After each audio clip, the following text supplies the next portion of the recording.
అయిపోయింది.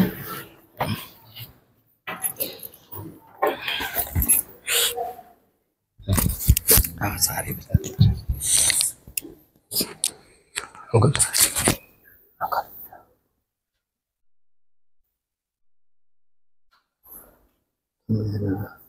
అది పాట అయిపోయింది. 10 నుంచి ఒప్పుకొని హాఫ్ అన్ అవర్ తర్వాత ప్రార్థన, అది కూడా హాఫ్ అన్ అవర్. సరే తర్వాత మీ ఇష్టం, మీరు ఎట్లా అంటే 1:30 క్లోజా? 1:30 4 గంటలకి వెళ్ళాలి. చూద్దాం స్వేస్. సరే ఒక ప్రార్థన చేయండి.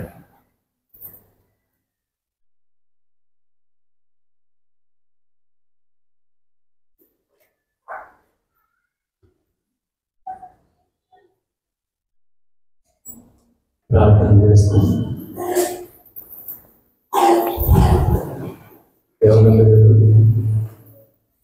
మధ్య వయసులో ఉన్నవారు మోకరించండి. మన దేవుని సన్నిధిలో సంప్రదాయం దేవుడు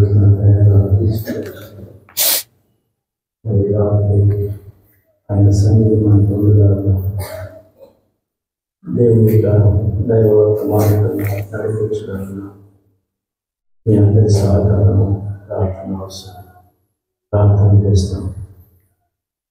మా ప్రేమ నమ్మకంలో మా పరలోక తండ్రి, మా పరిశుద్ధ వినంతిలో మీ ఘనమైన పరిశుద్ధమైన నామమున యేసుక్రీస్తు నామమున వందనములు స్తోత్రములు చెల్లిస్తున్నాం.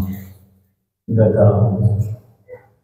జనవరి మాసం నుంచి ప్రభా మరి 2024 డిసెంబర్ మాసము ఈ రాత్రి 31వ తారీఖు మేము మీ బిడ్డలుగా, మీ సొత్తుగా, మీ జనం, మీ స్వాస్థ్యంగా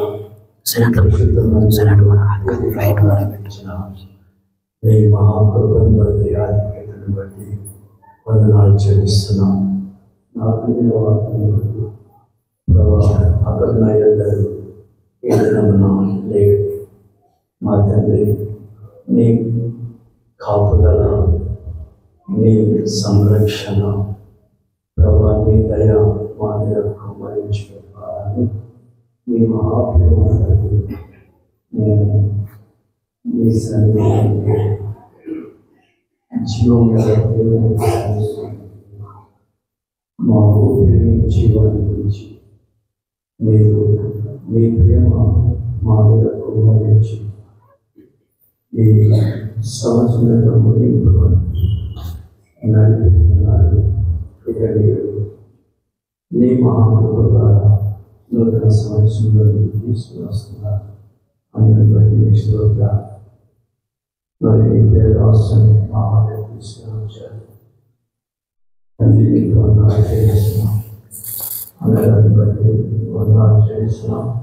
వారి ఇంటి వారిని బట్టి అందరిని బట్టి మీకు స్తోత్రాలు చేస్తున్నాం.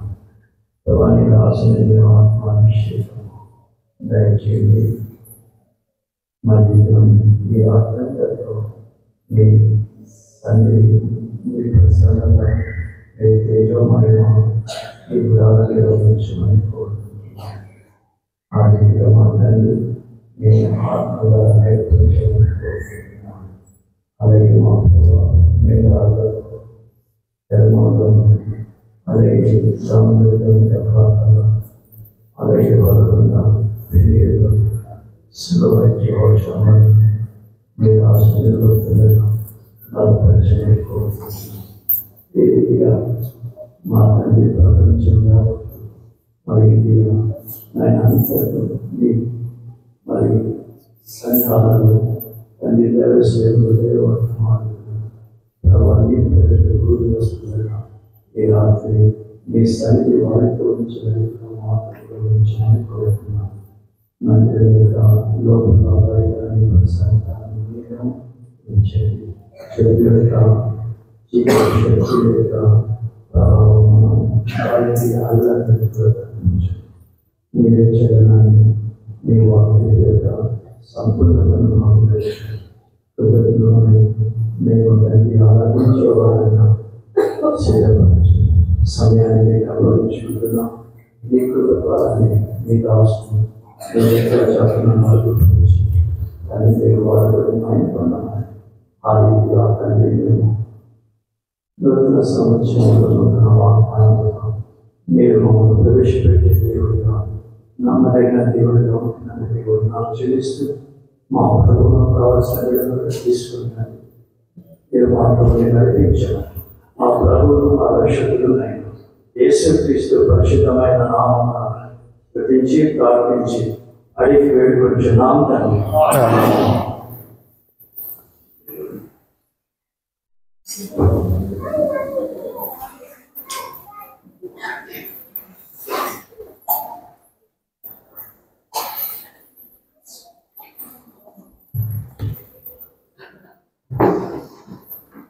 అందరికీ వందనములు. బేస్ తగ్గించండి, ఎక్కువ కూడా తగ్గించండి.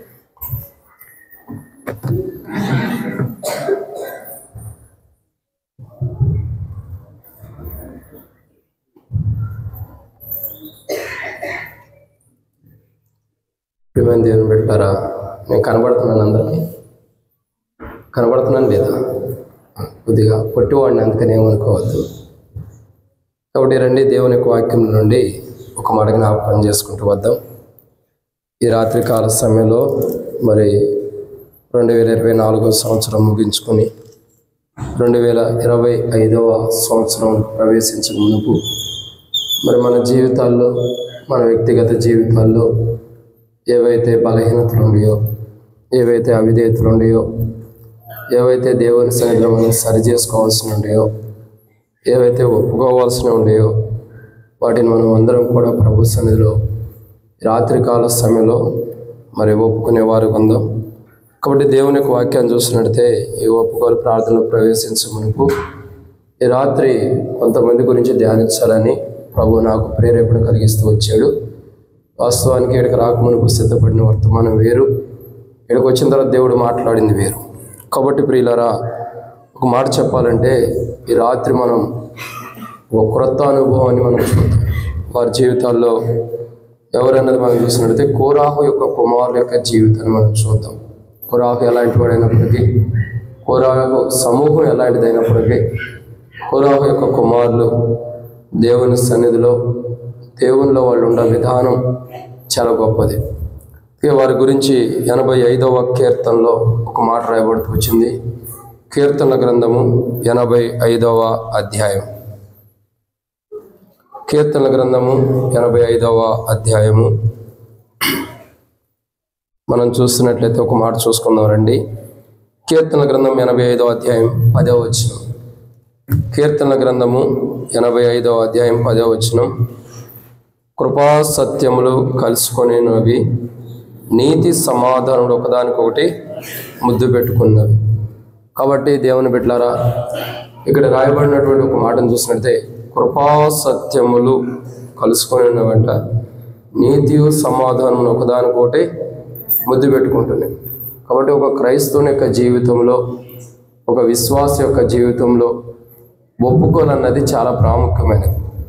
కాబట్టి ఎలా ఉండాలంటే, మనం ఒప్పుకున్నది కృపాసత్యములు ఎలా కలిసి ఉన్నాయో అలా కలిసి ఉండేటట్టు ఒప్పుకోవాలి. ఇంకా మనం ఒప్పుకునేది ఎలా ఉండాలంటే, ఇక్కడ రాయబడిన మాట నీతి సమాధానం ఒకదానికొకటి ముద్దు పెట్టుకుంటున్నాడు.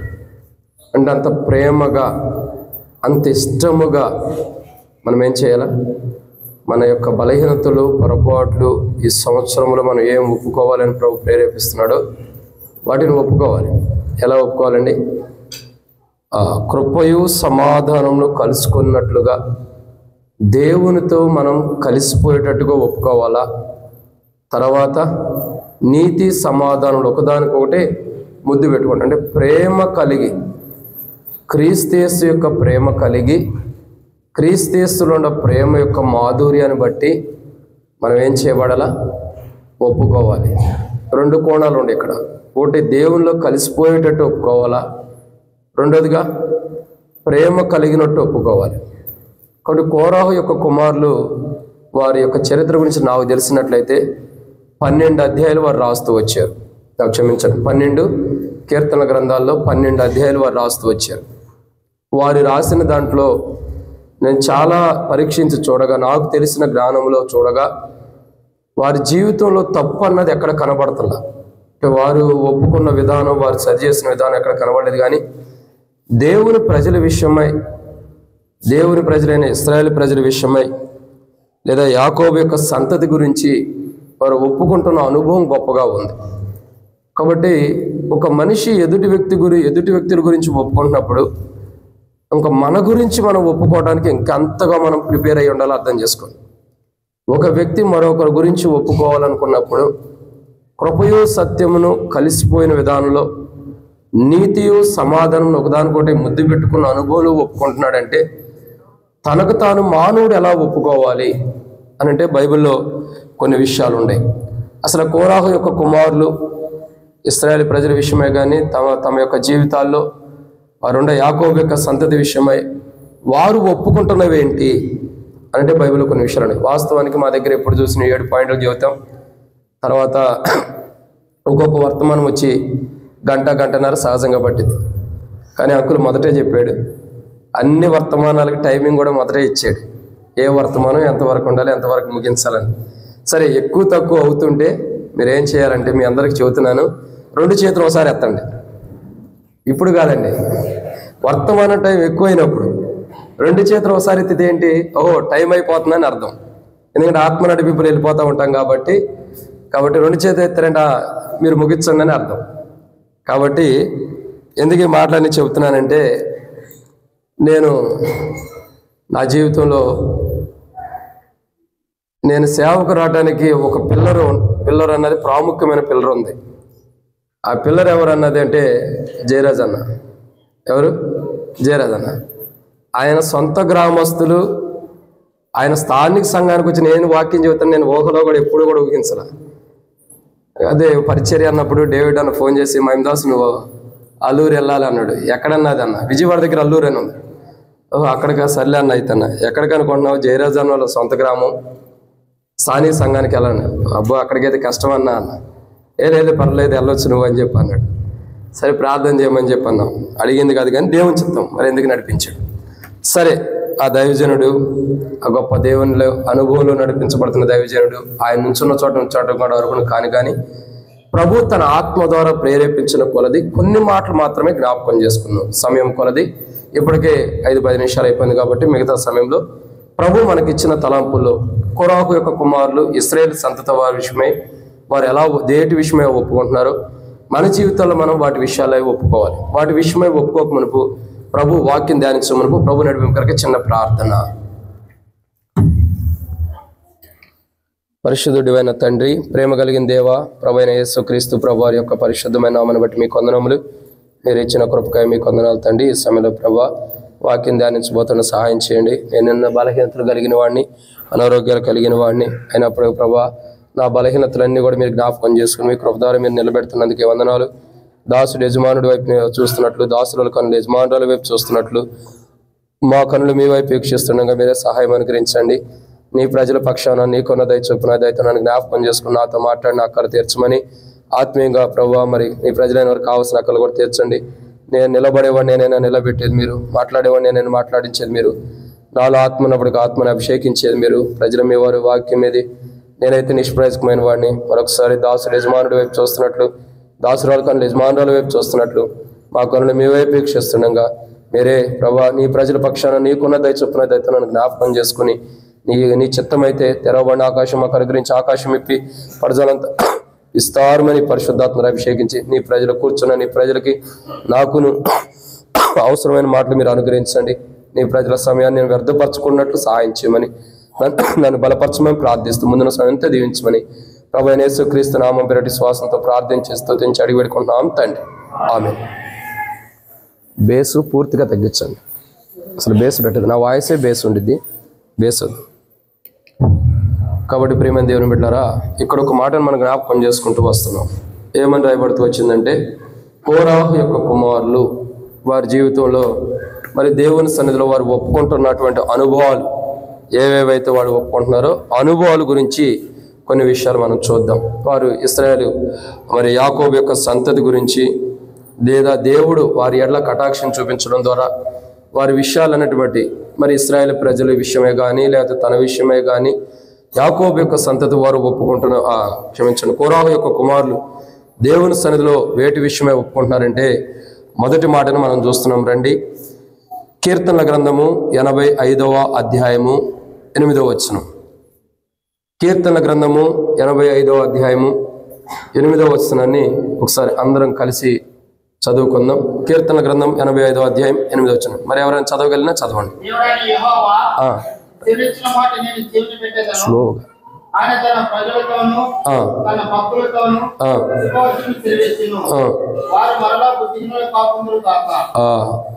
కాబట్టి ఇక్కడ కోరాహు కుమారుల యొక్క విధానం, కోరాహు కుమారుల యొక్క ఆలోచన, కోరాహు కుమారుల యొక్క మనస్తత్వాన్ని మనం జాగ్రత్త పరీక్షించినట్టయితే ప్రియులారా, వారు ఇక్కడ ఏమంటారంటే వారు మరలా బుద్ధిహీనులు కాకుందురు గాక.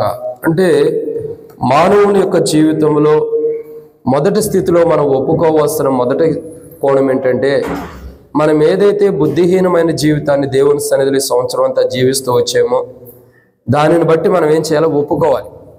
చెప్పండి, బుద్ధి కలిగిన వారికి దేవుడు ఆశీర్వాదాలు ఉంటాయి. బుద్ధిహీనుని వీపుకి ఏం తగులుతాయి? ఏం తగులుతాయండి? దెబ్బలు తగులుతాయి. బుద్ధిహీనుడి వీపుకి ఏముంటాయి? దెబ్బలు ఉంటాయి. అంటే జ్ఞానము లేనివాడు సంత వీధుల్లో తిరుగుతూ ఉంటాడు, బుద్ధిహీనుడు బుద్ధి లేనటువంటి వాడు దెబ్బలు తింటూ వస్తాడు. కాబట్టి ఈ సంవత్సరం అంతా దేవుడు ఎన్నో దెబ్బలు మనం కొట్టుండొచ్చు, ఎన్నో అనారోగ్యాల ద్వారానో, ఎన్నో బలహీనత ద్వారానో, ఎన్నో కష్టాల ద్వారానో, ఎన్నో శ్రమల ద్వారానో, ఎన్నో కష్టతరమైన పరిస్థితుల ద్వారానో దేవుడు మన బుద్ధిహీనతను బట్టి, మన బలహీనతను బట్టి దేవుడు మనం కొట్టి ఉండొచ్చు. అయితే ప్రియులారా, మన జీవితంలో మొట్టమొదటిగా మనం చూసినట్లయితే మరలా బుద్ధిహీనులు కాకుందరు గాక అని వీళ్ళు ఒప్పుకుంటున్నారు. అంటే వాళ్ళు చెబుతున్న విధానం ఏంటంటే ఆల్రెడీ వాళ్ళు బుద్ధిహీనులే.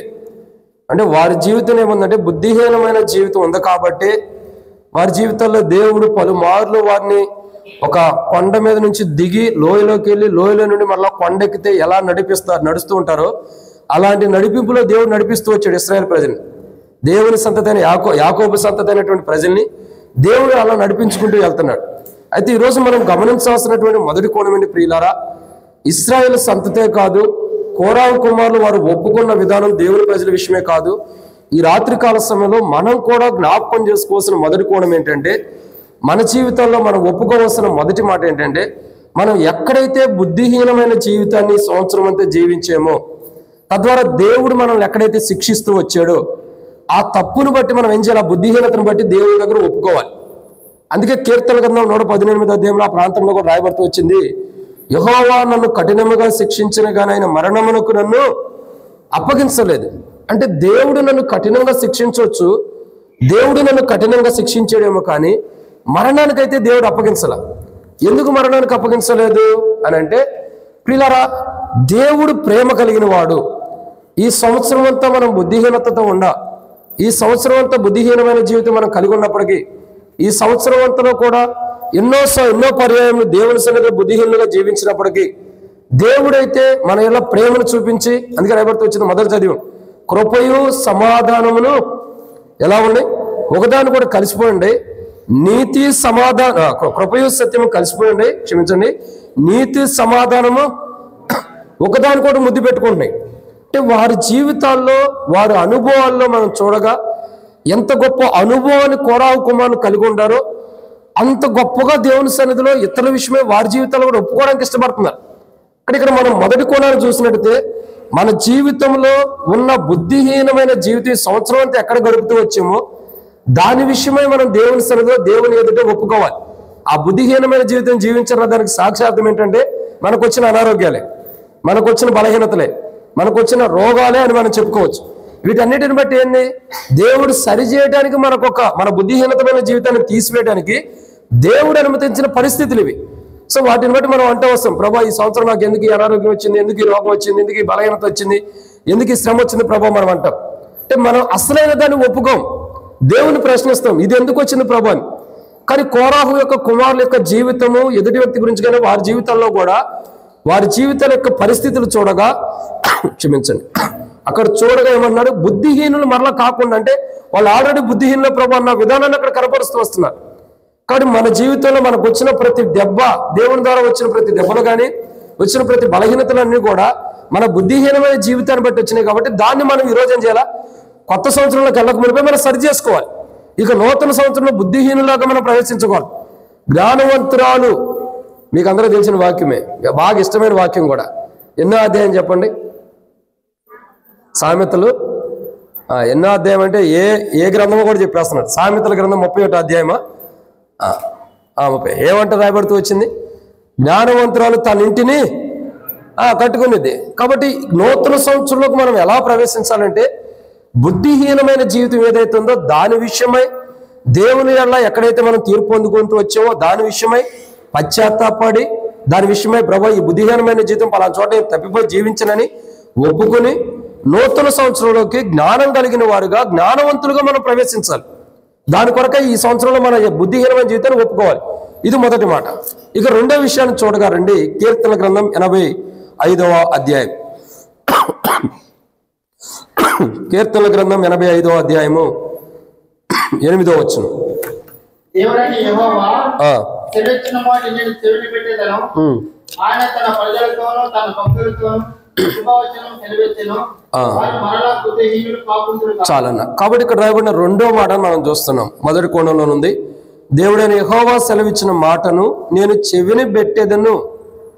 ఎవరి మాట అంటున్నారు? కోరాహు కుమారులు. అంటే ఇశ్రాయేలు యొక్క ప్రజల జీవితం చూడగా, వారి యొక్క అనుభవాలు చూడగా వాళ్ళు ఎలా ఉండారంటే దేవుని మాటను చెవిని పెట్టిన అనుభవాలు ఉండాలి. అందుకే దేవుడు మోషేకి చెప్పి, మోషే కొండెక్కేటప్పుడు అనేక పర్యాయం అనేక మాటలు, ఆ యొక్క పర్వతాన్ని సమీపించవద్దు, ఆ కొండను సమీపించవద్దు, మీరు ఇలా ఉండండి ఇలా ఉండండి అని దేవుడు మోషే ద్వారా ఇశ్రాయేలు ప్రజలకు ఎన్ని మార్లు చెప్పినా, ఎన్ని విషయాలు ఎన్ని కోణాల్లో చెప్తూ వచ్చినప్పుడు కూడా ఇశ్రాయేలు ప్రజలైతే దేవుని మాటను విననటువంటి స్థితిలో ఉంటూ వచ్చారు. దేవుని మాటను తిరస్కరించిన వారు ఉంటూ వచ్చారు. దేవుని మాటను కాదన్న అనుభవం వస్తూ వచ్చారు. అనేక పర్యాయములు దేవుడు మాట్లాడుతూ వస్తాడు. ఒక కోణంలో చూడగా ఇశ్రాయేలు ప్రజల యొక్క జీవితం చూడగా వారు తిరుగుబాటు చేసేవారు అన్న కోణం వచ్చింది.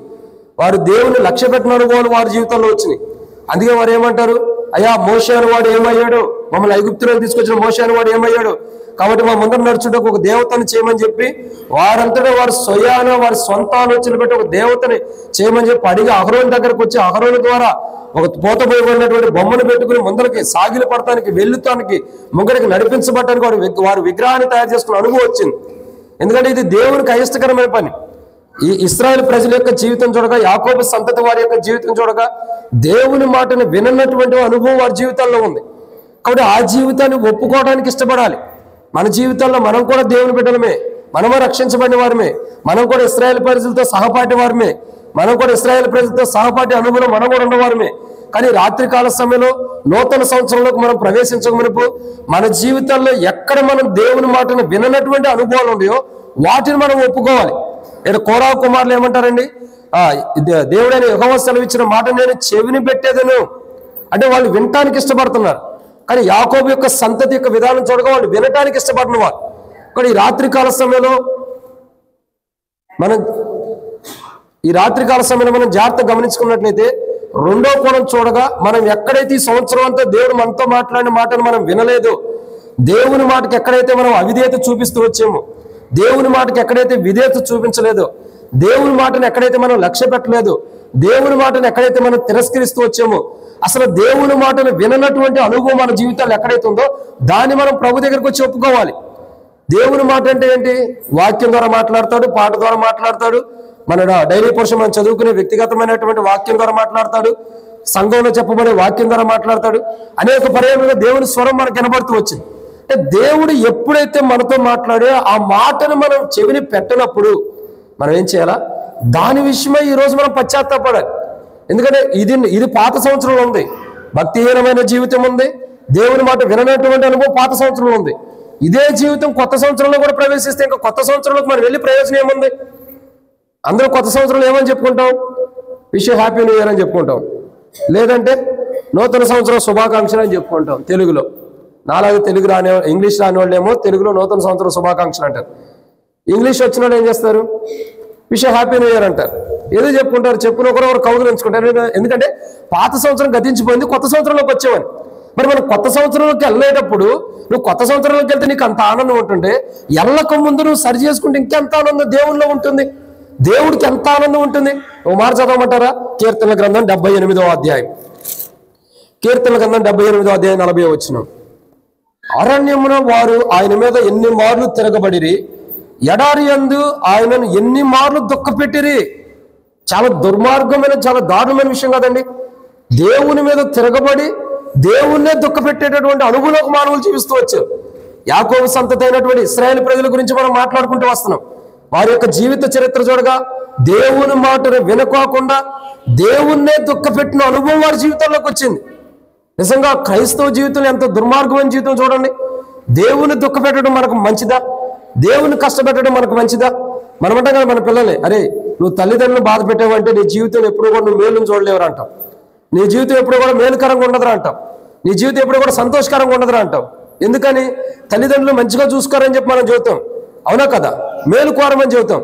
అదే రీతిలో మానవుడు దేవుణ్ణి దుఃఖపెట్టాడంటే ఎంత బాధకరమైన విషయం చూడండి. ఎన్ని మార్లు ఇక్కడ రాయబడుతుంది, ఎడారి అనే ఆయనను ఎన్ని మార్లు అంటే లెక్కలేనన్ని మార్లు దేవుని దుఃఖపెడుతూ వచ్చారు. దేవుని మాటను వినుకోకుండా, దేవుని మాటను లెక్క పెట్టుకోకుండా, దేవుని మాటను మనసు పెట్టుకోకుండా, దేవుని మాటను హృదయంలోకి తీసుకోకుండా, దేవుని మాటను లక్ష్య పెట్టుకోకుండా పలుమార్లు అనేక మార్లు దేవుని యొక్క మాటని త్రోసివేసి దేవుని మాటను వినక దేవుణ్ణి అనేక మార్లు దుఃఖపెట్టిన వారు ఉంటారు.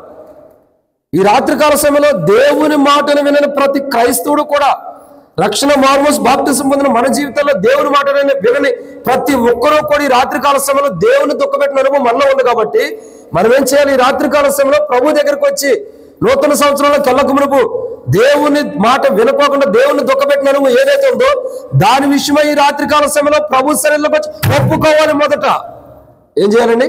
ఒప్పుకోవాలి. ఏదైతే మనం దేవుని మాట వినుకోకుండా దేవుని దుఃఖపెట్టినట్టుందో. ఇప్పుడు నేను ఒక మాట అడుగుతా, సమాధానం చెబుతారా? మీ పిల్లలు మీ మాట వినకపోతే మీకు సంతోషమా దుఃఖమా? చెప్పండి, పెద్దగా చెప్పండి. మీ జయరాజ్ అన్న ఎక్కువ మాట్లాడడం, అట్టని మీరు కూడా మాట్లాడుతున్నట్లేరు. విశ్వాసం మాట్లాడచ్చు. మీ పిల్లలు మిమ్మల్ని దుఃఖపెడితే మీరు సంతోషంగా ఉంటారా, ఆనందంగా ఉంటారా, బాధగా ఉంటారా? నాకు వినపడదు. నేను చెవటం మర్చిపోయా. ఒకటి నాకు మతిమరుపు ఉంది, రెండు నాకు చెవుడు ఉంది. కాబట్టి ఈ రెండు నేను చెవటం మర్చిపోయా, క్షమించండి. నేను మధ్య మధ్యలో అడుగుతూ ఉంటే ఏం చెప్పాను అన్నది మీకు గుర్తు చేయాలి. కాబట్టి ప్రియులారా, మామూలుగా చెప్తున్నాం, మన బిడ్డలు మనం దుఃఖపరిస్తే మనం సంతోషంగా ఉంటామా? లేదు. మరి మనం దేవుని దుఃఖపరిచినప్పుడు దేవుడు సంతోషంగా ఉంటాడా? ఎన్నిసార్లు? ఎన్నో మార్లు అంట. ఎన్నో మార్లు మనం దేవుని దుఃఖపెట్టినప్పుడు దేవుడు ఎలా సంతోషంగా ఉంటాడు? దేవుడు దుఃఖపడటానికి కారణం ఏంటి? మనం దేవుని మాట వెనకపోవడమే కదా. అరణ్యం అంటే ఇది క్రైస్తవ జీవితం, విశ్వాస యాత్ర జీవితం ఒక అరణ్యం. ఈ విశ్వాస యాత్ర జీవితంలో మనం ఉన్నప్పుడు దేవుని దుఃఖపెట్టినప్పుడు, దేవుని బాధ పెట్టినప్పుడు, దేవుని మాట వినకపోతే దేవుడు దుఃఖపడుతున్నాడు. అట్లా దేవుని అనేక మార్లు ఈ సంవత్సరం అంతా ఎన్నోసార్లు దుఃఖపెట్టి మనం దేవుని సన్నిధికి వచ్చి మళ్ళా నూతన సంవత్సరంలో ప్రవేశించి కొత్త సంవత్సరంలో నూతన సంవత్సరంలో బలలో పాల్గొని నూతనమైన వాగ్దానం తీసుకోవాలని వచ్చేవా సహోదరి రారా? మరి ఎలా దేవుడు దుఃఖపడుతున్నాడు కదా, దాని విషయమై మనం ఏం చేయాలా? దేవుడు దుఃఖపడినా పర్లేదు, నీకు ఒక వాగ్దానం కావాలి. దేవుడి మాట వినకపోయినా పర్లేదు, నీ కుటుంబానికి ఒక వాగ్దానం కావాలి. దేవుడి మాట నువ్వు తిరస్కరించినా పర్లా, నీకు దేవుడు సంపూర్ణమైన ఆశీర్వాదం ఇచ్చును గాక అన్నమాట కావాలి. ఇవన్నీ ఎక్కడి నుంచి వస్తాయి? ఇవన్నీ ఎలా వస్తాయి? చూడండి ప్రియులారా, ఒక వాగ్దానం కోసం నువ్వు ఎంత ఆశపడుతున్నావో, దేవుని మాట వినుకోకుండా దేవుని దుఃఖపరిచిన మనం సరి చేసుకోవడానికి ఒప్పుకోవడానికి అంత ఆసక్తి ఉండాలి. ఇది రెండో మాట. మూడో విషయాన్ని చూద్దామండి. కీర్తనల గ్రంథం 85వ అధ్యాయం. కీర్తనల గ్రంథం 85వ అధ్యాయం మూడో మాటను చూద్దాం. 7వ వచనం. కీర్తనల గ్రంథం 85వ అధ్యాయం 3వ వచనం. యెహోవా నీ కృప మాకు కనపరచుము. కాబట్టి దేవుని యొక్క వాక్యాన్ని చూడగా ఎన్నో మాట అండి ఇది. నాకు మతిమరుపు ఉందని చెప్పా, ఎన్ని మాటలు చెప్పినా కూడా మర్చిపోతాను. మీరు చెప్పండి. లేదంటే మళ్ళీ మొదటి నుంచి చెప్పాల్సి వచ్చింది, అప్పటికి తెల్లారిపోయింది. కానీ మొట్టమొదటి మాట ఏంటి? బుద్ధిహీనమైన జీవితం ఏదైతే ఈ సంవత్సరం అంతా జీవించామో దానికి దెబ్బలు తిన్నాం. ఇంకా మనం మారుమూసి పొందకపోతే ఎట్లా? కాబట్టి దాని విషయమే మనం ఒప్పుకోవాలి. రెండోదిగా చూడగా ఏదైతే దేవుని మాట వినుకోకుండా దేవుని దుఃఖపెట్టామో ఆ విషయంలో మనం ఒప్పుకోవాలి. అది కోరాహు కుమారులు ఇశ్రాయేలు ప్రజల నిమిత్తం ఒప్పుకుంటున్న అనుభవం ఇక్కడ కనబడుతుంది, సంతతి నిమిషమై. ఇక మూడో కూడా ఇక్కడ చూస్తున్నాం. ఏ విషయంలో మనం ఒప్పుకోవాలంటే, యెహోవా నీ కృప మాకు కనపరచుము. ఆల్రెడీ ఆయన కృపను కనపరిచేవాడేగా. మళ్ళీ కనపరచమని అడగటం ఏంటి అంటే పోగొట్టుకున్నారని అర్థమవుతుందండి. కృప అంటే ఎవరు? ఎవరైనా కృప అనే సిస్టర్ ఉన్నారా? కృప అనే బ్రదర్ ఉన్నారా? లేరుగా. దేవునికి వందనాలు. మరి మా గురించి చెప్పారు అనుకోవద్దు. కృప అంటే ఏంటి? యోహాను సువార్త 1వ అధ్యాయం 14వ వచనంలో ఒక మాట రాయబడుతూ వచ్చింది. యోహాను సువార్త 1వ అధ్యాయం 14వ వచనంలో చూడగా ఏమని రాయబడుతూ వచ్చింది? ఆ వాక్యమే కృపాసత్య సంపూర్ణుడిగా మన మధ్య నివసించడానికి వచ్చిందని బైబిల్ సెలవిస్తుంది. కృపాసత్య సంపూర్ణుడు మన మధ్య నివసిస్తున్న వాక్యం ఎవరు? ప్రభువైన యేసుక్రీస్తు ప్రభువారు. యేసు ప్రభువారు ఒక్కసారి మన దగ్గరికి వస్తే మన దగ్గర నుంచి దూరంగా వెళ్తాడా? వెళ్ళడు. మరి వీళ్ళ జీవితాలు ఎలా ఉంది అంటే దూరం చేసుకుంటున్న అనుభవం ఉంది. అంటే ఇది ఆత్మీయ క్రైస్తవ జీవితం. నేటి దినాల్లో క్రైస్తవ యొక్క జీవితాన్ని చూసుకుంటే అలాంటి అనుభవం ఉంది. దాని గురించి యేసు ప్రభు అంటాడు, మనిషి కుమారుడు దుఃఖపరిచిన వారికి, మనిషి కుమారుని బాధ పెట్టిన వారికి క్షమాపణ ఉందేమో కానీ పరిశుద్ధాత్మను దుఃఖపరిచిన వారికి యుగమంది రాబోయే యుగమంది క్షమాపణ లేదు. కాబట్టి ప్రియులారా, ఇక్కడ మనం జ్ఞాపకం చేసుకోవాల్సిన విషయం ఏంటంటే ఆల్రెడీ దేవుడు తన కృప అంటే యేసుక్రీస్తు ప్రభు ద్వారా తన కృపను మనకు అనుగ్రహిస్తున్నాడు. తన కృప మనకు సమృద్ధిగా ఇస్తున్నాడు. సమృద్ధి అయిన కృపను మనకి ఇచ్చాడు దేవుడు. ఎలాంటి కృప? కీర్తన గ్రంథం 85వ అధ్యాయంలో మనం చూడక 10వ వచనంలో కృపాసత్యములు కలుసుకుని ఉండే అంటే కలిసిపోయేటటువంటి కృపని దేవుడు మనకి ఇస్తూ వచ్చాడు. అంటే మనతో కలిసిపోయే కృపని మనం ఎలాంటి వారిని మనం చూడగా ఆరాధనలు చేస్తూ వచ్చే వాళ్ళు ఎన్నోసార్లు ఏమని, దేవా నేను పాపం చేత అపరాధం చేత చచ్చిన వాడైనా ఉండగా చచ్చిన దాని ఉండగా క్రీస్తులను బ్రతికించే ప్రభుని ఎన్నోసార్లు ఆరాధన చేసి ఉంటాం. అంటే మనం అలాంటి వారు అంటే ఒక రకంగా చెప్పాలంటే చచ్చిన స్థితిలో ఉన్న వారిని దేవుని కృప ద్వారా మనకి ఏం చేయబడుతుందంటే కలిసిపోయిన అనుభవం మనం ఉన్నాం. కాబట్టి ఇక్కడ ఏమైనా రాయబడుతూ వచ్చింది? కృపని మాకు కనపరచమన్నారు. ఆల్రెడీ కనపరిచిన కృపను మళ్ళీ కనపరచడం ఏంటి అంటే ఇక్కడ అర్థం ఏంటంటే దేవుని కృపను దూరం చేసుకున్నారు. అంటే ప్రియులారా, ఈ రాత్రికాల సమయంలో మనం ఒప్పుకోవాల్సిన మూడో కోణం ఏంటంటే దేవుని కృపను మనం దూరం చేసుకున్నందుకు మనం దౌర్భాగ్యులు. నిజం చెప్పాలంటే మనం నష్టం తెచ్చుకున్న వారు, చాలా దారుణమైనటువంటి వారు. ఎక్కడైతే దేవుని కృపను మనం వ్యర్థపరచుకున్నామో, ఎక్కడైతే మన జీవితాన్ని దేవుని కృపను సమయాన్ని దేవుని యొక్క కృపని దేవుని యొక్క సమయాన్ని వ్యర్థం చేసుకుంటూ వచ్చామో దాని విషయమై మనం పశ్చాత్తాపడాలి. దాని విషయమై ఒప్పుకోవాలి. అసలు కృప అంటే అర్థం ఏంటి? చాలా కోణాలు ఉండే కృప గురించి. దాంట్లో ఒక అర్థం నేను చెప్పగలుగుతా. కృప అంటే ఏంటంటే మానవుడు జీవితంలో ఏదైతే తప్పు చేశాడో ఆ తప్పు జీవితాన్ని సరి చేసుకుని ఆ మానవుడు మంచి మార్గంలో నడవడానికి దేవుడిచ్చే ఆయుషే కృప. ఒక కోణం చెబుతున్నాను. చాలా రకాల కృప గురించి. మా పాపలో జీవించే మానవుడు తన పాప జీవితాన్ని మానుకుని తను సరి చేసుకుని ఒక మంచి మార్గంలోకి వచ్చేంత వరకు కూడా మంచి మార్గంలో జీవించడానికి చెడ్డవాడైనప్పుడు ఆ చెడ్డ జీవితానికి దేవుడు ఆ చెడ్డ జీవితాన్ని బట్టి నశింపజేయకోకుండా మానవుడు బ్రతికి మారుమోసు పొందేంత వరకు కూడా తన సజీవుడికి ఉంచిన సమయమే దేవుని కృప. అంటే ఇట్లాంటి కృపను మనం ఎన్నిసార్లు అర్థం చేసుకున్నాం, ఎన్నిసార్లు దూరం చేసుకుంటూ వచ్చాం. ప్రియులారా, దేవుని కృపను ఎక్కడైతే మనం దూరం చేసుకున్నామో ఆ విషయంలో మనం ఒప్పుకోవాలి. ఈ రాత్రికాల సమయంలో ఈ సంవత్సరం అంతా దేవుని కృప, దేవుడు ఎంత సమృద్ధైన కృప నీకు ఇవ్వాలనుకున్నాడు, ఎంత సమృద్ధైన కృప ద్వారా నిన్ను ఆశీర్వదించాలనుకున్నాడు, అంతగా దేవుని కృపను ఎంత దూరం అయితే మనం చేసుకుంటూ వచ్చామో దాని విషయమే మనం ఏం చేయాలా? ఒప్పుకోవాలి. ప్రభా నీ కృపను నా దగ్గర నుంచి పోగొట్టుకోవడానికి నాలో బలహీనతలు ఉండే, నేనే అశ్రద్ధ కలిగి ఉన్నాను, క్షమించు ప్రభా అని మనం ఒప్పుకోవాలా. ఇదన్నమాట 3. నాకు ఇచ్చిన సమయం అయిపోతుంది, ఇంకొక 5 నిమిషాలు ముగించాలి. 4వ విషయాన్ని చూద్దారండి. కీర్తనల గ్రంథము 85వ అధ్యాయం 7వ వచనం. కీర్తనల గ్రంథం 85వ అధ్యాయం 7వ వచనం. యెహోవా నీ కృప మాకు కనపరచుము, నీ రక్షణ మాకు దయచేయము. కాబట్టి ఇక్కడ రాయబడిన మాట చూసినట్టు ప్రియులారా 7వ మాటను చూస్తున్నాం. యెహోవా నీ కృపను మాకు కనపరచుము, క్షమించండి 4వ మాట, నీ రక్షణ మాకు దయచేయం. 7వ వచనం రాయబడుతూ వచ్చింది 85వ కీర్తనలో. కాబట్టి 4వదిగా మానవుడు ఒప్పుకోవాల్సిన 4వ ప్రాముఖ్యత మతిమరుపు ఉంది. మొదట ఏం చెప్పాను చెప్పండి బ్రదర్స్, చెప్పండి బుద్ధిహీనమైన జీవితాన్ని ఒప్పుకోవాలని చెప్పాం. 2వ మాట ఏం సిస్టర్స్ చెప్పండి, 3వ పిల్లల కాడి నుంచి ఇట్టు ఉండేవాడు. అక్క అప్పుడే నిద్రపోతున్న ఒప్పుకోలోనే ఇంకా చాలా ఉంది అక్క వర్తమానం. 3వ మాట 2వ మాట ఏంటి చెప్పండి, పెద్దగా చెప్పండి, చెవుడు కూడా ఉంది కదా. దేవుని మాట వినుకోకుండా దేవుని దుఃఖపెట్టిన దాని విషయం ఒప్పుకోవాలి. ఇప్పుడు 3వ మాట ఏంటి? వెనకున్న బ్రదర్స్ 3వ పిల్లల తర్వాత ఉండేవారు చెప్పండి. దేవుని కృపను మనం ఎక్కడ దూరం పరుచుకున్నామో దాని విషయం ఒప్పుకోవాలి. ఇప్పుడు 4వ విషయము జాగ్రత్తగా 3వ పిల్లల తర్వాత ఉన్న సిస్టర్స్ చెప్పాలి. 4వ మాట ఏంటంటే ప్రియులారా, మర్చిపోయి వెళ్ళి అడుగుతానేమో, మిమ్మల్ని అడగాలని చెప్పి మీరు చేతులు ఎత్తండి. 4వ విషయం ఏంటంటే నీ రక్షణ మాకు దయచేయమంటున్నారు. ఏమడుగుతున్నారండి మరలా? నీ రక్షణ. ఆల్రెడీ నువ్వు రక్షించబడ్డావు కదా, మారుమనసు పొందావు కదా, బాప్తిసం తీసుకున్నావు కదా. అంటే ఇశ్రాయేలు ప్రజలు బాప్తిసం తీసుకున్నారా లేదా మీరు చెప్పండి? తీసుకున్నారా లేదా? ఎక్కడ తీసుకున్నారు వాళ్ళు? ఎర్ర సముద్రములో 6 లక్షల మంది ఒకేసారి బాప్తిసం తీసుకున్న అనుభవం చరిత్రలో ఎక్కడా జరగల. ఒక గొప్ప అనుభవం, 6 లక్షల మంది ఒకేసారి బాప్తిసం. 6 లక్షల మందికి ఇవ్వాలంటే బాప్తిసం నడువులు పడిపోతాయి, వెన్నుపూస ప్రాబ్లం వచ్చేసింది. ఎంతమంది సేవకులు కావాలో 10 మందికి ఇచ్చేదానికి అయ్యో అయిపోయి మా పరిస్థితి అంటారు. ఎట్లా ఉన్నామంటే ఊరు పొమ్మంటుంది, కార్డు రమ్మంటుంది, ఊరు పొమ్మంటుంది, కార్డు రమ్మంటుంది. అంటే 10 మందికి ఇచ్చేదానికి నడువు నొప్పి వచ్చేస్తుంది, పరవాసిని పాడుకోవడానికి సిద్ధంగా ఉండవు.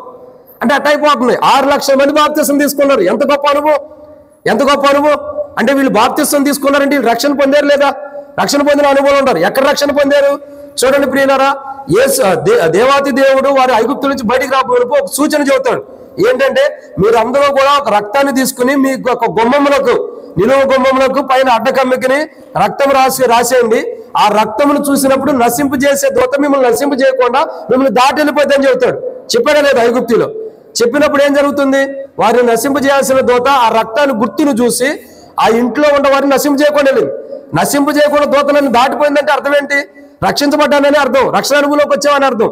ఇప్పుడు రక్షణ అనుభవంలోకి వచ్చిన వారు శోధనలు వచ్చినాయి. అరణ్యం దగ్గరికి వెళ్ళినప్పుడు మేము మళ్ళా బానిసలు అయిపోతానన్నారు. మోషే ఉండరా శోధనలు జయించి అనుభవంలో తీసుకొచ్చి ఎర్ర సముద్రంలో కూడా వాళ్ళు బాప్తిసం ఇచ్చిన అనుభవంలో తీసుకెళ్తూ వచ్చారు. ఇప్పుడు బాప్తిసం అనుభవంలోకి వచ్చిన వారు ఏమన్నారు? అట్లాంటి అనుభవంలోకి వచ్చిన ప్రజలు ఏమన్నా అనుభవం ఉన్నారు, మరలా మాకు రక్షణ తెచ్చేయమన్నారు. ఎంత పిచ్చి అనుభవం చూడండి. నువ్వు రక్షించబడ్డావు, రక్షణ అనుభవంలోకి వచ్చేసావు. నాకు నిన్న ఒక సహోదరుడు చెబుతూ వచ్చినాడు, అన్న ఒక సహోదరి ఉంది 14 సార్లు బాప్తిసం తీసుకుందంట. ఎన్నిసార్లు అండి? మీలో ఎవరైనా అన్నిసార్లు తీసుకున్న వాళ్ళు ఉన్నారా? ఆ దేవుని కొందరు మీరు మంచిగా 14 సార్లు ఎన్నిసార్లు బాప్తిసం తీసుకున్నారంట. మళ్ళా తీసుకోవడానికి సిద్ధంగా ఉంది సంఘం వ్యక్తి. అక్క ఎన్నిసార్లు తీసుకునే కంటే ఒకసారి మార్మోస్ పొంది తీసుకక్క, ఈ మార్మోస్ లేని బాప్తిసం ఎందుకు తీసుకుంటావు? పేరు పెట్టినప్పుడల్లా బాప్తిసం పెట్టినప్పుడల్లా బాప్తిసం ఎందుకు? కానీ ప్రియులారా చాలాసార్లు మనం ఇలాగ ఉంటాం.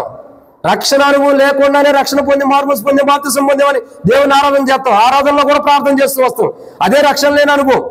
కానీ ప్రియులారా ఇక్కడ చూడగా 4వ మాట చూడగా నీ రక్షణ మాకు దయచేయమని ఎందుకు అన్నారు? ఆయన రక్షణ కోల్పోయారు.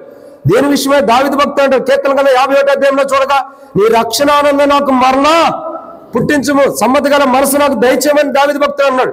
అంటే దేవుని ద్వారా పొందిన రక్షణ కోల్పోయాం.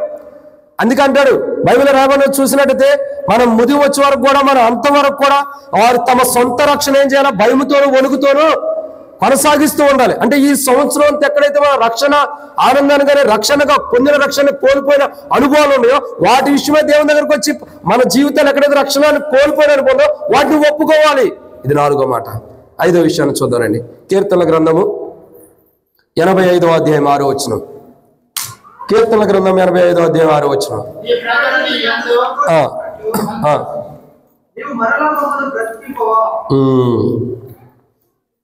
ఏమని రాయబడుతూ వచ్చిందండి? ఎన్నో మాట ఇది? 5. చెప్పండి. 4వ మాట ఏంటి? 3వ పిల్లల తర్వాత ఉన్న సిస్టర్స్ చెప్పండి. ఇక్కడికి వచ్చిన తర్వాత కొద్దిగా జ్ఞాపక శక్తి వచ్చింది, అడగాల్సిన గుర్తింపు వచ్చింది. చెప్పండి. 4వ మాట ఏంటి? వారి జీవితాల్లో ఒప్పుకోవాల్సిన 4వ కోణం ఏంటి చెప్పండి. 1 భక్తిహీనమైన జీవితాన్ని ఒప్పుకోవాలి. 2 యాకోబు సంతతి వారు. 2 దేవుని మాట వినుకోకుండా దేవుని దుఃఖపెట్టిన అనుభవాన్ని ఒప్పుకోవాలి. 3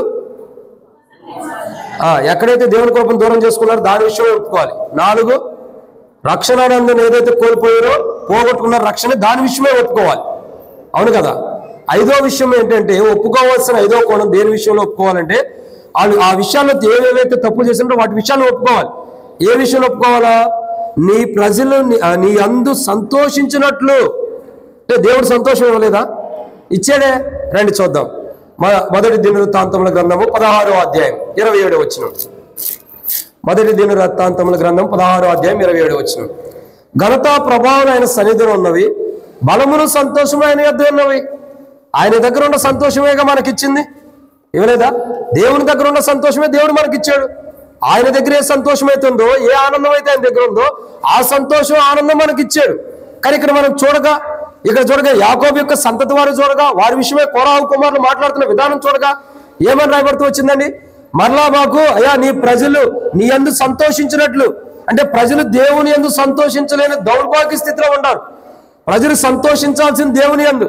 ప్రజల్లో సంతోషం లేదు, ప్రజల్లో ఆనందం లేదు, ఈ రాత్రికాల సమయంలో 2025 సంవత్సరంలో ప్రవేశించడానికి 24 సంవత్సరం క్రీస్తులో ముగించుకుని 25 సంవత్సరం క్రీస్తులో సంపాదించుకోవడానికి వచ్చేవే కానీ హృదయాల్లో సంతోషం లేదు, కుటుంబాల్లో సంతోషం లేదు, ఇంకా వ్యక్తిగతమైన జీవితంలో సంతోషం లేదు.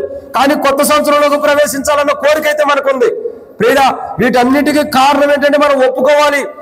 దేవుని దగ్గర ఉండే సంతోషం, దేవుని ద్వారా ఇచ్చే సంతోషం నీకు ఆల్రెడీ ఇచ్చాడు. ఇచ్చిన దేవుని సంతోషాన్ని ఎక్కడైతే పోగొట్టుకుంటూ వచ్చామో దాని విషయమై మనం ఒప్పుకోవాలి. ఆ సంతోషాన్ని పోగొట్టుకోవడానికి తప్పులేంటి? ఆ సంతోషాన్ని పోగొట్టుకోవడానికి కారణాలేంటి? ఆ రక్షణ పోగొట్టుకోవడానికి కారణాలేంటి? ఆ యొక్క దేవుని కృపను పోగొట్టుకోవడానికి కారణాలేంటి? ఆ యొక్క దేవుని మాటను వినకపోవడానికి కారణాలేంటి? వీటన్నిటి విషయాల్లో ఏదైతే బుద్ధిహీనమైన జీవితం ఉందో వీటన్నిటి విషయాల్లో కారణం ఏమైందో వాటిని మనం ఒప్పుకోవాలి. రాత్రికాల సమయంలో ప్రభు సన్నిధిలోకి వచ్చాం, ప్రభు దగ్గరికి వచ్చాం. కొన్ని గంటల్లో మరికొన్ని నిమిషాల్లో నూతన సంవత్సరం ప్రవేశించబోతున్నాం.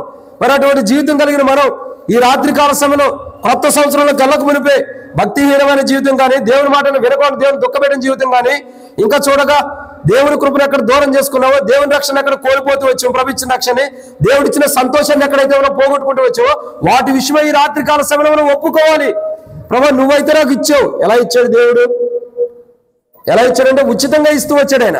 మనం అంటాం కదా సువార్తకి వెళ్ళినప్పుడు, ఉచితమైన రక్షణ, ఉచితంగా రక్షణ, డబ్బులు ఇవ్వవసరం లేదు, డబ్బులు కట్టవసరం లేదు, ఏ డబ్బులతో పని లేదు, నీ ఆస్తి అవసరంలా, నీ డబ్బు అవసరంలా, నీ ధనం అవసరంలా, నీ హృదయం చాలని చెప్పి, హృదయం ఇస్తే చాలని చెప్పి అంటాం.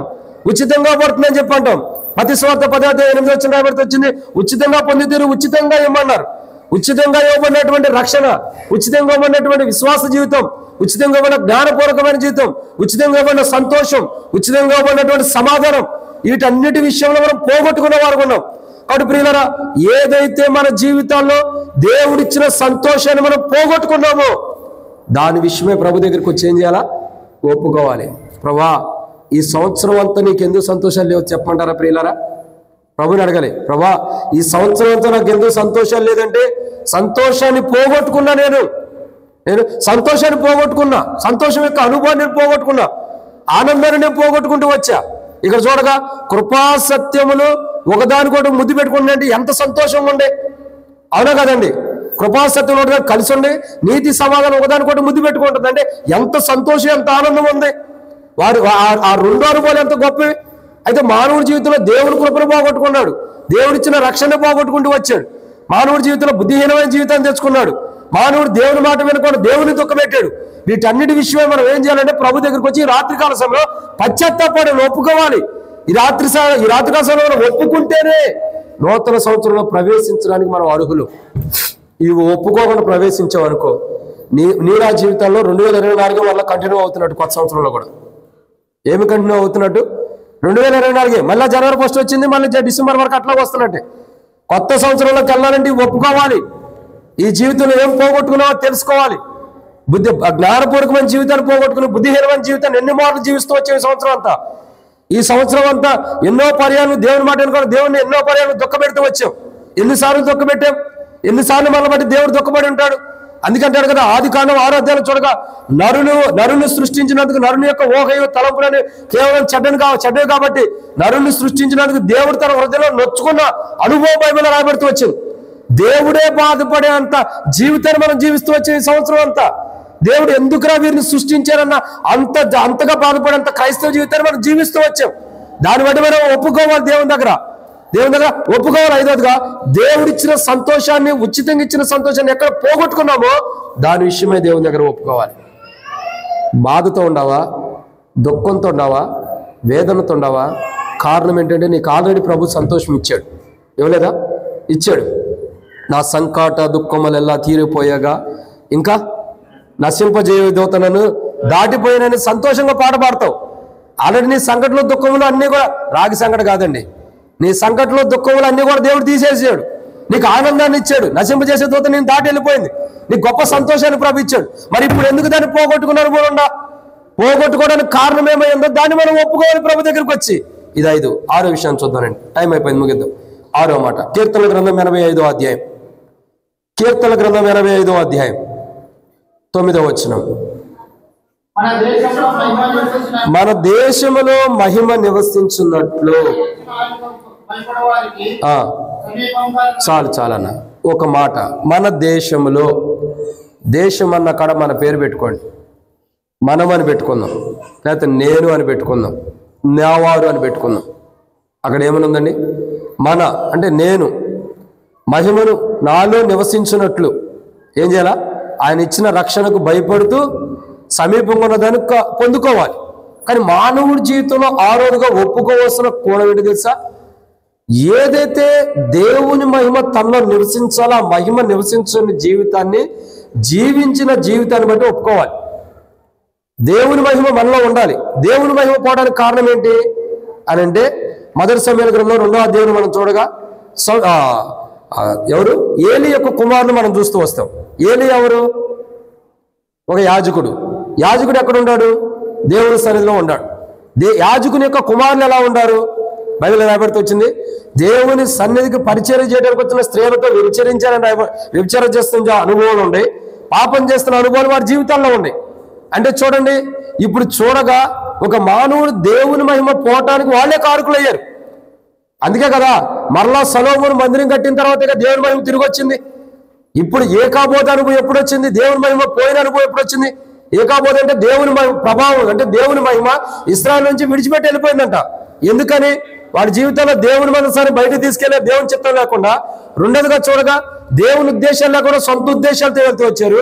మూడోదిగా చూడగా వారి జీవితాల్లో పాపం జీవితం వారిలో ఉంది కాబట్టి వారి ఇటువంటి జీవితాన్ని జీవించడం ద్వారా వారిలో ఉన్న మహిమ వెళ్ళిపోతూ వచ్చింది. వీళ్ళు తప్పు చేస్తే వీళ్ళతో పాటు ఇశ్రాయేలు ప్రజలందరిలో ఉన్న మహిమ కూడా వెళ్ళిపోతూ వచ్చింది.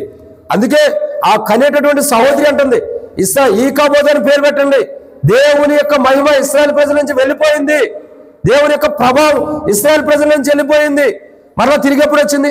నూతన మందిరం సొలొమోను ద్వారా కట్టించబడినప్పుడు పోయినటువంటి దేవుని మహిమ తిరిగి వచ్చింది. ఈ రాత్రికాల సమయంలో మనలో నుండి దేవుని మహిమ ఏదైతే పోయిందో ఆ పోవటానికి కారణం మన పాపమా? ఆ పోవటానికి కారణం దేవుని చిత్తం లేకుండా మనం జీవించిన జీవితమా? ఆ పోవటానికి మన సొంత ఆలోచనలా? ఆ దేవుని మహిమ పోవడానికి మన సొంత ఉద్దేశాలా? ఆ దేవుని మహిమ పోవడానికి మనం ఏదైనా దేవునికి వ్యతిరేకంగా ఉన్నావా? వాటన్నిటి విషయమే మనం దేవుని దగ్గరకు వచ్చి ఒప్పుకోవాలి. ఏం చేయాలండి? ఒప్పుకోవాలి. దేవుని దగ్గరకు వచ్చి, ప్రభా నాలో ఉండ నీ మహిమను పోగొట్టుకుంటూ వచ్చా, నాలో ఉండ నీ మహిమను పోగొట్టుకుంటూ వచ్చా, నన్ను క్షమించు ప్రభా అని మనం ఒప్పుకోవాలి. ఎందుకంటే తన మహిమ కొరకే మనల్ని ఏర్పరచుకున్నాడు. తన మహిమ కొరకే ఏర్పరచుకున్నాడు. బైబిల్లో రాయబడుతూ వచ్చింది, తన యొక్క కృపను బట్టి ఒకప్పుడు పూర్వం నేను హింసకున్న దోషకున్న హానికరణ నన్ను తన కృపను బట్టి తన పరిచర్యకు నమ్మకస్తుడు నన్ను ఏర్పరచుకున్నాడని పౌలు అంటూ వస్తాడు. దేని కొరకు? దేవుని మహిమార్థమే దేవుడు ఏర్పరచుకున్నాడు. ఏ దేవుని మహిమ కొరకు దేవుడు వల్ల ఏర్పరచుకున్నాడు, ఏ దేవుని మహిమ కొరకే మనం ఉండాలో, ఏ దేవుని మహిమ కొరకు మనం జీవించాలో ఆ దేవుని మహిమనే మనం పోగొట్టుకుంటూ వచ్చాం. దాన్ని బట్టి మనం ఏం చేయాలా? ఒప్పుకోవాలి. దేవుని దగ్గరకు వచ్చి, ప్రభా ఈ సంవత్సరం అంతా నాలో ఉన్న మహిమని నేను పోగొట్టుకున్న పలానా పరిస్థితుల్లో, పలానా పాపను బట్టి, పలానా సందర్భంలో నీ మాట వినకపోవటాన్ని బట్టి, పలానా సందర్భంలో నా సొంత ఆలోచనలు బట్టి వెళ్ళటం బట్టి, పలానా సందర్భంలో నీ మాట కాదని నా సొంత ఉద్దేశాల ప్రకారం నేను వెళ్ళటం ద్వారా, ప్రభా నా సొంత జ్ఞానాన్ని బట్టి, ప్రభా నేను నాలో ఉండ నీ మహిమను పోగొట్టుకున్నా. మనం ఎవరు? తన మహిమ కొరకే ఏర్పరచబడిన వారు, తన మహిమలో ఉండి మహిమార్థమే ఉండాల్సిన వారు. మరి అంత మహిమార్థమే ఉండాల్సిన మనము ఒకప్పుడు మనం ఎలాంటి వారిని తెలుసా? ఈ లోకం విడిచిపెడితే లేదా ప్రభు వస్తే మధ్యాకాశానికి వెళ్ళేటప్పుడు మహిమగల శరీరంతో లేపబడేవారు. మరి అలాంటి మహిమగల శరీరంతో లేపబడే మనము దేవుని మహిమను పోగొట్టుకున్నప్పుడు ఆ మహిమ కలిగినటువంటి అనుభవంలోకి ఎలా వస్తాం? కానీ నూతన సంవత్సరంలోకి ఎలా ప్రవేశిస్తాం? కానీ రాత్రికాల సమయంలో ఏదైతే దేవుని సన్నిధిలో దేవుని మహిమ మనలో ఉండాల్సిన దేవుని మహిమ మనం పోగొట్టుకున్నామో దాని విషయమే పశ్చాత్తాపడదాం. ఇది 6వ మాట. 7వ విషయం చదివి ముగిద్దాం రండి. కీర్తన గ్రంథం 85వ అధ్యాయం 6వ వచనం.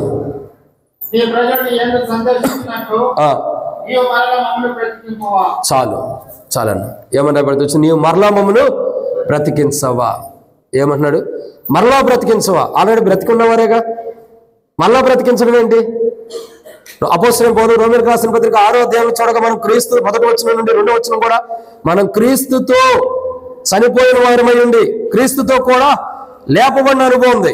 3-4 వచనాల్లో చూడగా నూతన జీవం మనకి ఇవ్వబడుతూ వచ్చిందని బైబిల్ రాయబడుతూ వచ్చింది. అపోస్తలుడైన పౌలు రోమీయులకు రాస్తూ అంటాడు 6వ అధ్యాయంలో, మరి క్రీస్తుతో కూడా చనిపోయి క్రీస్తు కూడా లేపబడి నూతన జీవాన్ని పొందిన మనలో మరలా బ్రతికింపు ఏంటి? మరలా మనం బ్రతుకుంటాం ఏంటి? ఆల్రెడీ బ్రతుకున్న వారమేగా. అంటే ఆత్మీయ మరణాన్ని తెచ్చుకున్న అనుభవం ఉండాలి. వాళ్ళ గురించి అపోస్తలుడైన పౌలు కొరింథీయులకు రాసిన మొదటి పత్రిక 11:27 నుంచి రాస్తాడు. మీలో అనేకులు చాలా మంది రోగుల్లో బలహీనలై ఉన్నారు, చాలా మంది నిద్రిస్తున్నారని బైబిల్లో రాయబడుతూ వచ్చింది. అపోస్తలుడైన పౌలు బల్ల గురించి రాస్తూ మాట్లాడుతూ వస్తాడు. ఎందుకనండి? చాలా మంది ఆత్మీయ మరణాన్ని తెచ్చుకుంటున్నారు. ఆత్మీయమైన జీవితం మరణం అనేది ఉండకూడదు. ఆత్మీయ మరణాన్ని తెచ్చుకున్నామంటే పరవశిని పాల్పడాల్సిందే. ఆత్మీయ మరణం మనకు వచ్చిందంటే ధన్య యేసుప్రభు అని పాల్పడాల్సిందే ఖచ్చితంగా. ఎందుకంటే మనం చచ్చిన వారి కింద లెక్కే. మునుపు చచ్చిన వారమే. ఆరాధన ఎలా చేస్తావు? మునుపు పాపం చేత అపరాధం చేత చచ్చిన వాడినై ఉండగా అని మునుపు చేస్తావు. మునుపు స్థితిలో చనిపోయి ఉండవు, మళ్ళీ ఇప్పుడు స్థితిలో కూడా ఎందుకు చనిపోయి ఉండవు? ఏదైతే మన ఆత్మీయ జీవితాన్ని మనం చంపుకుంటున్నామో, సాతాను మాటలని, శత్రువు మాటలని, దేవుని వాక్యాన్ని నమ్మక, దేవుని మాటలనక మన ఆత్మీయ జీవితాన్ని ఎక్కడైతే చంపుకున్న అనుభవంలో దాని విషయమై మనం పశ్చాత్తాపడాలి. ఈ రాత్రి కాల సమయంలో ఒప్పుకోవాలి. ప్రభా, నా ఆత్మీయ స్థితిని పలానా చోట పోగొట్టుకున్నా, నా ఆత్మీయ స్థితిని, నా ఆత్మానుసారంగా జీవించాల్సిన నేను అనేక పర్యాయం శరీరానుసారంగా జీవిస్తూ వచ్చా. ఆత్మానుసారంగా జీవించాల్సిన సందర్భంలో శరీరానుసారంగా జీవించి ఆత్మీయ స్థితిని దుఃఖపరుచుకుంటూ వచ్చా, ఆత్మీయ స్థితిని పోగొట్టుకుంటూ వచ్చా. ఇదిగో నా ఆత్మీయ స్థితి చనిపోయిన స్థితిలో ఉంది. కాబట్టి ఈ రాత్రి కాల సమయంలో చనిపోయిన స్థితిలో ఉన్న ఆత్మీయ స్థితిలో మరలా నూతన జీవాన్ని అపోస్తలుడైన పౌలు రోమీయులకు రాస్తూ 6వ అధ్యాయం చెప్పినట్లు మరలా ప్రభు నాలో నూతన జీవాన్ని ప్రవేశింపజేయి, ఈ తప్పు మరొకసారి జరగకుండా నేను కాపాడుకుంటా ప్రభుని పశ్చాత్తాపడాలి. ఏం చేయాలండి? పశ్చాత్తాపంతో గల దేవుడు కనికరిస్తే హిజ్కియా పశ్చాత్తాపడుతూ వచ్చాడు. గోడ తట్టు తిరిగి కన్నీరు గార్చి నీ సమయం అయిపోయింది, ఇల్లు చక్కబెట్టుకోమని యెషయా ప్రవక్తలు చెప్పినప్పుడు, అయ్యా ఒకసారి నీ సరే నేను ఎలా ఉన్నా కృపలో జ్ఞాపకం చేసుకోమనగానే హిజ్కియా కన్నీరు గార్చినప్పుడు తన పశ్చాత్తాపాన్ని దేవుడు చూసి, తను ఒప్పుకున్న విధానాన్ని చూసి తనను కనికరించి 15 సంవత్సరాలు దేవుడు తనకు ఆయుష్ ఆరోగ్యాన్ని ఇచ్చాడు కదా. మరి అటువంటి గొప్ప దేవుడు ఈ రాత్రికాల సమయంలో మనం చేసిన తప్పులు ఏవి? భక్తిహీనమైన జీవితం కానీ, దేవుని మాట వినుకోకుండా దేవుని దుఃఖపెట్టిన అనుభవం కానీ, ఇంకా దేవుడిచ్చిన కృపను కోల్పోయిన అనుభవం కానీ, దేవుడిచ్చిన రక్షణ కోల్పోయిన అనుభవం కానీ, దేవుడిచ్చిన సంతోషాన్ని కోల్పోయిన అనుభవం కానీ, ఇంకా చూడక ఆరోదుగా దేవుని మహిమను ఎక్కడైతే కోల్పోయామో, ఎక్కడైతే ఆత్మీయ స్థితిలో చనిపోయినామో, వీటన్నిటిని దేవుని దగ్గరకు వచ్చి మనం ఒప్పుకున్నప్పుడు హిజ్కియాకు 15 సంవత్సరాలు ఆయుష్ ఇచ్చిన దేవుడు నూతన సంవత్సరం 2025 సంవత్సరం మనకి ఇవ్వడా? ఖచ్చితంగా ఇస్తారు. మనం ఏం చేయాలి? నూతన సంవత్సరంలో ప్రవేశించమని ఒప్పుకోవాలి. ఒక మాట చెప్పి నేను ముగిస్తా, చాలా టైం అయిపోయింది, క్షమించండి. ఏంటో చెప్పంటారా? ఈరోజు అంకుల్ చెబుతూ వచ్చాడు. ఈరోజు ఉదయం, అయ్యా కర్నూలులో ఒక వ్యక్తి, మరి సంఘ పెద్ద ఎవరనంట, ప్రభు మహిమలో పిల్లబడ్డాడు. చాలా అంకుల్ చెబితే చెప్పాడు, నేను ఇంతకుముందే వాట్సాప్ చూసుకున్నా, ఏమైనా గ్రీటింగ్స్ పంపారేమో వాళ్ళ కోసం ప్రార్థన చేద్దాం అన్నట్టు వాట్సాప్ చూడంగానే ఒక సహోదరి ప్రభు మహిమలో పిలవబడిందని వచ్చింది. 2వ తారీఖు భూస్థాపన. మనకి దేవుడు ఆయుష్ని ఇచ్చాడు ప్రియులారా, అది మెయిన్ ఇంపార్టెంట్. ఎందరికో లేని ధన్యత నీకు ఇచ్చాడు ఒప్పుకోవడానికి. చనిపోయిన వారు ఒప్పుకోవడానికి ఉందా? మృతి పొందిన వారు ఒప్పుకోవడానికి ఉందా? చనిపోయి సమాధిలో ఉన్నవారు కానీ, ఇప్పుడు చనిపోయి సమాధి పెట్టిలో ఉన్నవారు కానీ, లేదా ప్రెజర్ బాక్స్ లో ఉన్నవారు ఒప్పుకోవడానికి ఉందా? లేదే అవకాశం. మరి దేవుడు నీకు ఇచ్చినప్పుడు నువ్వేం చేయాలా? ఈ రాత్రి కాల సమయంలో తరుణం ఇచ్చినంత వరకు పొడిగింపు సంవత్సరం మొత్తం నువ్వు ఒక్కడే ఒప్పుకుంటే మిగతా వాళ్ళు ఏం ఒప్పుకోవాలా? గంటలకు ఒప్పుకోవాల్సరా? 2 నిమిషాల్లో నీ జీవితం ఏంటన్నది గుర్తు తెచ్చుకో. నీ దగ్గరకు సమయం వచ్చేంత వరకు కూడా సరి చేసుకో. ఆ సరి చేసుకున్న విషయాలు ఏవైతుండే వాటి అన్నిటి ఒక్కసారిగా ఒప్పుకో. ప్రభా, ఈ సంవత్సరం అంతా పలానా విషయంలో బుద్ధిహీనత, పలానా విషయంలో నీ మాట, పలానా విషయంలో సంతోషాన్ని, పలానా విషయంలో రక్షణ, పలానా విషయంలో సమాధానం, పలానా విషయాలు ఇది పోగొట్టుకున్నా, ఆత్మీయ జీవితం పోగొట్టుకున్నా, మరణాన్ని తెచ్చుకున్నా, జీవాన్ని పోగొట్టుకున్నా, ఇవన్నీ పోగొట్టుకుంటూ వచ్చిన తప్పులుండే, నా పొరపాట్లుండే, నా అవిధేయతలుండే, నేను చేసిన తప్పులను బట్టే ప్రభా నువ్వు దుఃఖపడుతున్నావు. ఈ రాత్రి నేను ఒప్పుకుంటున్నానని ప్రభు దగ్గరికి వచ్చి ఒప్పుకో. ప్రభు నూతన సంవత్సరంలో సంతోషంగా నేను ప్రవేశింపజేస్తాడు.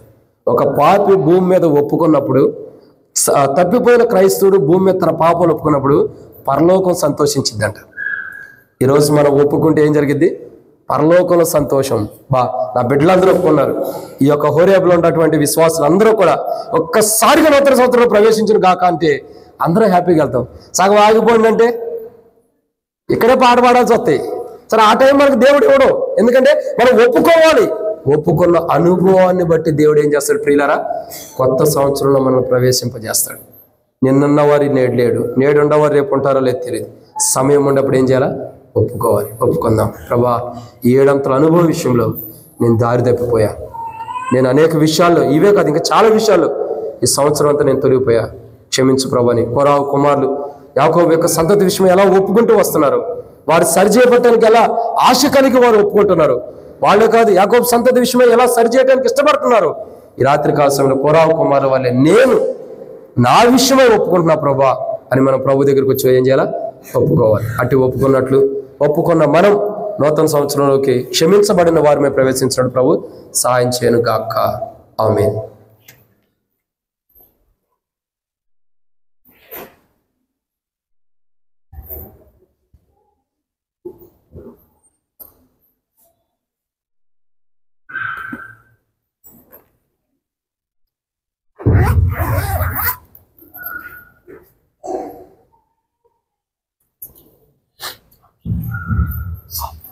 Thank you.